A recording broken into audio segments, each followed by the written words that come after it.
மறைந்த வால்பாறை சட்டமன்ற உறுப்பினர் அமுல் கந்தசாமி உடலுக்கு முன்னாள் முதலமைச்சரும் அதிமுக பொதுச் செயலாளருமான எடப்பாடி கே பழனிசாமி மற்றும் முன்னாள் அமைச்சர்கள் அஞ்சலி செலுத்தி அவரது குடும்பத்தினருக்கு ஆறுதல் தெரிவித்தனர்.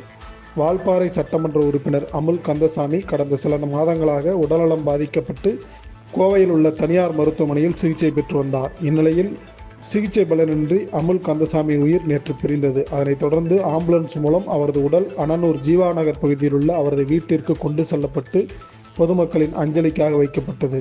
அமுல் கந்தசாமியின் மறைவை அறிந்ததும் முன்னாள் முதலமைச்சரும் பொதுச் செயலாளருமான எடப்பாடி கே பழனிசாமி, முன்னாள் அமைச்சர் SP வேலுமணி உள்ளிட்டோர் நேரில் சென்று அமுல் கந்தசாமியின் உடலுக்கு மாலை அணிவித்து அஞ்சலி செலுத்தி அவரது குடும்பத்தினருக்கு ஆறுதல் கூறினர்.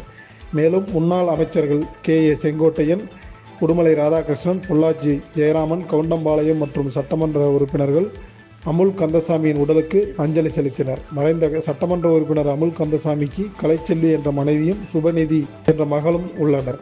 அவர் தற்போது கோவையில் உள்ள தனியார் கல்லூரியில் படித்து வருகிறார்.